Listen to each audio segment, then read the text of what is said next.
নমস্কার বন্ধুরা, আমার কুকিং চ্যানেলে আবারও সবাইকে স্বাগত। আজ আমি আপনাদের জন্য নিয়ে চলে এসেছি পূর্ব মেদিনীপুরের বিখ্যাত একটি রান্না, পুঁটি মাছ দিয়ে পাকা তেঁতুলের টক। এই প্রচণ্ড গরমে যখন মুখে রুচি থাকে না, কোনো কিছু খেতে ইচ্ছে করে না, এই রান্নাটা যদি থাকে একটু ভাত বেশি খাওয়া হয়। এই রান্নাটা বানাতে খুবই কম সময় লাগে, খেতে কিন্তু দুর্দান্ত হয়। এই গরমে আমাদের এদিকে প্রায় সবার বাড়িতে এই রান্নাটা হয়ে থাকে। এই রান্নাটা করার জন্য আমি এখানে 250 গ্রামের মতো পুঁটি মাছ নিয়ে নিয়েছি। খুব ভালো করে কেটে বেছে ধুয়ে পরিষ্কার করে নিয়েছি। তারপর পরিমাণ মতো লবণ হলুদ মাখিয়ে নেব। এই মাছগুলো বাছার সময় খুব সাবধানে বাছতে হবে। ঘাড়ের নিচে পেটের কাছে অল্প একটু কেটে এর পিত্তিটা থাকে ওটা বের করে দিতে হবে, নাহলে পুঁটি মাছগুলো তেতো হয়ে যাবে, খেতে ভালো লাগবে না। টক বানানোর জন্য পাকা তেঁতুল তো লাগবে। আমি এখানে কয়েকটা পাকা তেঁতুল নিয়ে নিয়েছি। তেঁতুলগুলো অল্প একটু জল দিয়ে খুব ভালো করে ধুয়ে পরিষ্কার করে নেব। খুব ভালো করে ধুয়ে পরিষ্কার করে জলগুলো ফেলে দিয়েছি। তারপর অল্প একটু জল দিয়ে ভিজিয়ে রেখে দেব, আর অল্প একটু হলুদও এর মধ্যে দিয়ে দেব। তারপর গ্যাসের মধ্যে একটা কড়াই বসিয়ে দেব।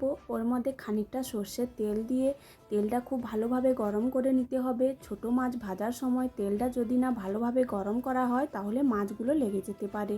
তেলটা খুব ভালোভাবে গরম হয়ে গেলে আগে থেকে লবণ হলুদ মাখানো মাছগুলো এর মধ্যে দিয়ে দেব।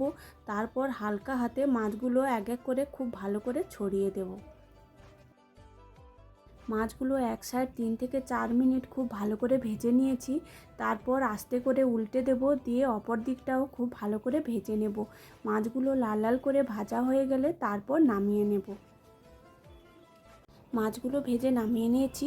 ওই কড়াইয়ের মধ্যে আবারও 1 চামচের মতো সর্ষের তেল দিয়ে দেব। তেলটা খুব ভালোভাবে গরম হয়ে গেলে একটা শুকনো লঙ্কা আর কিছুটা 5 ফোড়ন দিয়ে দেব। ফোড়নটা ভাজা হয়ে গেলে আগে থেকে যে তেঁতুলটা ভিজিয়ে রেখেছিলাম ওই তেঁতুলগুলা জলটা এর মধ্যে দিয়ে দেব। এই রান্নাটা একটু জল বেশি দিতে হবে। ঝোলটা যত বেশি ফুটবে রান্নার স্বাদটা ততই ভালো হবে।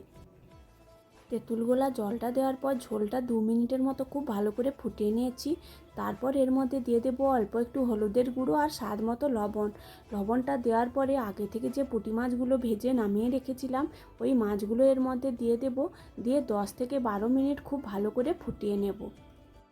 ঝোলটা 10 মিনিটের মতো খুব ভালো করে ফুটিয়ে নিয়েছি। অনেকটাই ঝোল কমে এসেছে। এই সময় দিয়ে দেবো 1 চামচের মতো চিনি।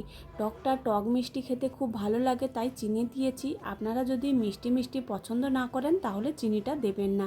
চিনিটা দেওয়ার পর আরও 2 মিনিটের মতো খুব ভালো করে ফুটিয়ে নেব। একদম মাখো মাখো হয়ে এলে তারপর নামিয়ে নেব।